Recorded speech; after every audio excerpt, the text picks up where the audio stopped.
I personally like to watch a lot of mixed martial arts fights. I like to watch a lot of boxing.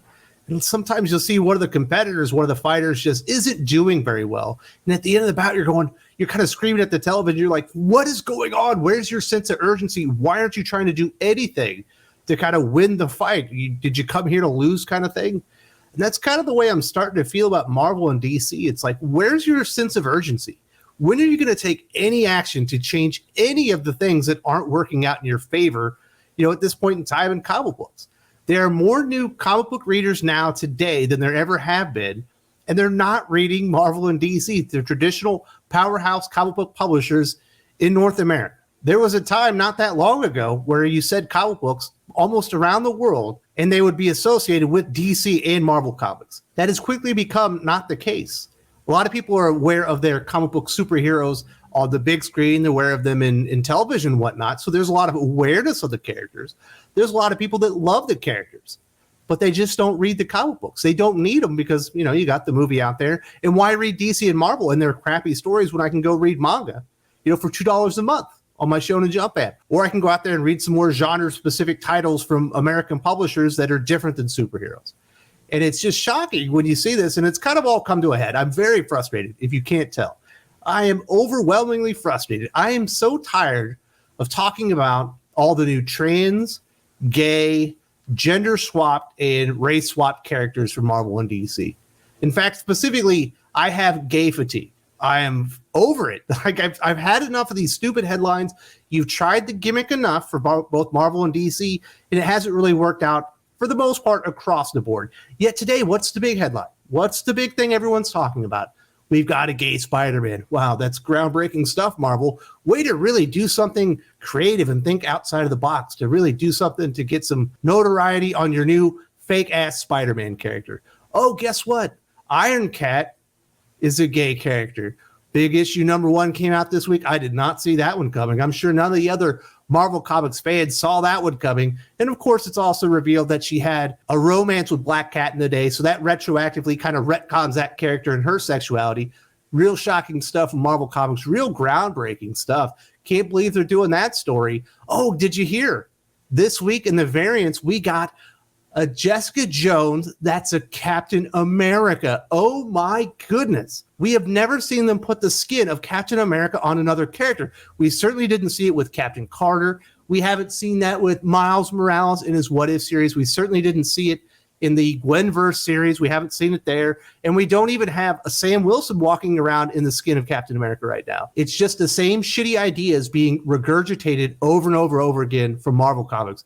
DC Comics is the same way. Guess what they got? Guess what they introduced this week? Oh, this is big time.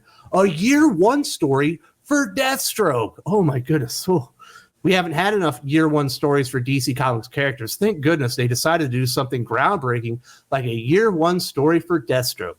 I guess there's at least some good news coming out of DC Comics. At least Tom King's time on Batman somehow was finally finished like 3 years after he left the title. More on that tomorrow when I talk to Josh about the atrocity that is Batman Catwoman from Tom King. Well, at least he's off that, although they already debuted his next Batman project, so he'll just never, ever stop writing that character, even though he's destroyed it and ruined every story he's ever started with him. Batman Catwoman was absolutely awful, and I guarantee you by the end, Killing Time is going to feel the same way, despite starting out in pretty good fashion with a very intriguing story. Tom King cannot help himself. He will ruin his own creation by the time he's done with it. At least Mariko Tamaki, I guess, is off Detective Comics. Ram V is going to come in starting on the next issue. And we are getting a new Batman writer in Chip Zdarsky. Neither, of course, big names, not going to draw a lot of people in there, but I do think there might be some increase of quality as far as the Batman and Detective Comics titles, but it doesn't really matter because there's so much goddamn Batman out there. DC Comics released 12 new comics this week. Guess how many of them star Batman or Batman-related characters? I think it's 6 or 7. Absolutely insane. Of course, we got the latest issue of Batman Fortress. Shockingly, Gary Whitta wasn't just done with destroying Bruce Wayne's characterization, with all the stupid rioting and stuff and supporting that. He starts ruining some of the Justice League characters this week in Batman the Fortress. Of course, another lame-ass, boring, benign Batman title no one ever asked for. Between DC and Marvel Comics this week, we get over 30 new comic books. And guess how many I'm willing to recommend you? 2. Well, maybe one extra one. It might be 3. I haven't decided whether or not I'm actually willing to put out there that people should go read Robin some more. in this Sunday's Best of the Week video. Shockingly, it's mostly going to be indie stuff again. How is it at this point with all the sales data that is out there? And it does not look good for Marvel and DC Comics. They're losing ground, especially in bookstores and big e-commerce sites like Amazon, where all the growth that's being generated within the North American comic book industry is happening. They're getting absolutely left behind, and they choose to do nothing. They just sit on their hands, and they take no pride in their work. They don't go, you know what? What isn't working right now? What is working?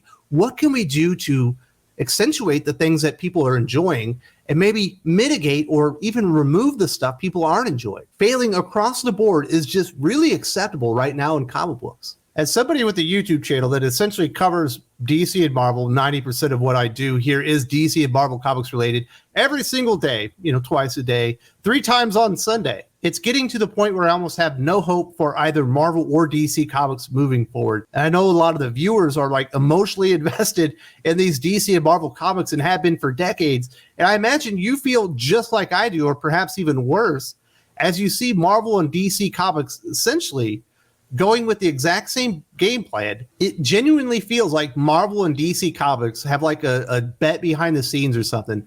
I bet you I can kill my publishing line faster than you can kill your publishing line.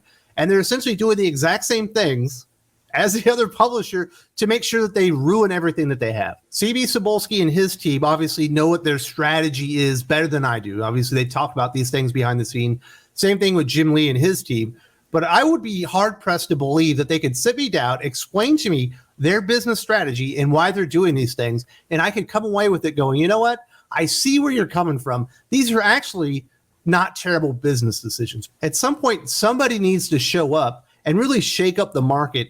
When I say the market, obviously somebody has shown up. It's called Manga. They've shook up the market, and Marvel and DC haven't responded. Scholastic has shown up, and they've shook up the market when it comes to kids' comic books. And DC and Marvel have responded, but unfortunately their response is to put out a bunch of YA graphic novels turning all their characters gay. And you couldn't even come close to convincing me that there aren't a lot of other comic book readers out there at this point in time that are DC and Marvel fans that just don't have tons of just gay fatigue. I'm so tired of every character having to come out in every single YA graphic novel, in every single interpretation that comes to cartoons and the big screen and streaming and whatnot. And then, of course, it has to trickle down into the comic books themselves. And I do see the comments from the viewers saying, why are you still supporting these companies? You're still giving them money. I have a YouTube channel that is based on covering the North American comic book audience. I've been working at this for years now. I'm about to hit 20,000 subscribers, hopefully within the next month or two. I've put in a tremendous amount of work, a tremendous amount of effort, and I don't want to just shut things down because I've decided the quality isn't there. I think I'm doing a public service, letting people know just how bad things are. But I'm also doing a public service, letting people know where the good things are out there, because it's becoming harder and harder to find the actual good comic books at Marvel and DC. The overwhelming majority of the stuff that they put out there, the new material, is just dreck. It's not very good. There are very few Moon Knights out there.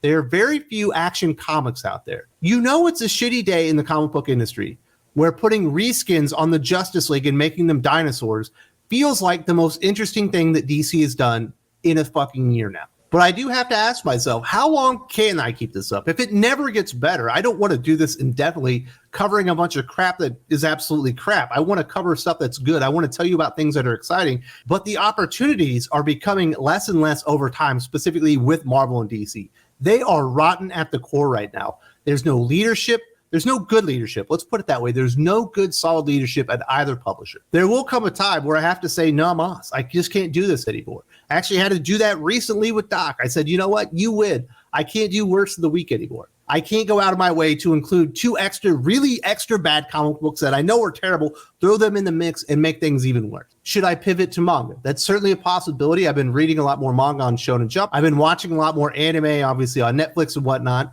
And I'm really enjoying it. It is an oasis from all the crap at DC and Marvel. Do I want to become a manga-specific channel? Do I want to become a channel that's half North American comics and half manga, where I'm just comparing the two, or maybe I'm showing where the alternatives and stuff are? Because there's great alternatives in manga for X-Men fans. Go read My Hero Academia. If you're a big Superman fan and you're not happy with what's going on with Superman, you can go over and read One Punch Man. Characters that aren't exactly the same, but there are some similar things going in there, and then I think a lot of people could transition over to.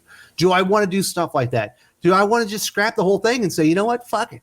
I've worked years on this, but I just can't take it anymore. Maybe it's time to quit YouTube altogether. Maybe it's time to make a YouTube channel on something that is going to be a little bit more fun for me.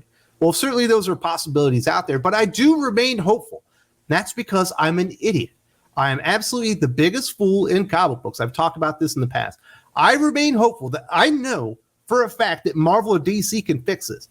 They just need somebody, anybody with the balls and backbone to go in there and say, this is enough. We're going to get back to the characters. We're going to honor and respect the history of what we've done at these publishers. We're not going to put out the same thing over and over as it fails. We're going to take some chances here and there, and if they don't work out, we'll take a lesson learned and we'll go in a better direction. But the things that do work out, we're going to find ways that we can go in those types of directions, maybe explore things differently with our characters, and perhaps, just perhaps, we can start growing the readership for Marvel and DC comics, because they are absolutely vital to North American comic book publishers. If Marvel and DC fail, there will still be American comic books, but it will be much, much smaller. American comic books will just be Scholastic and comic books for kids.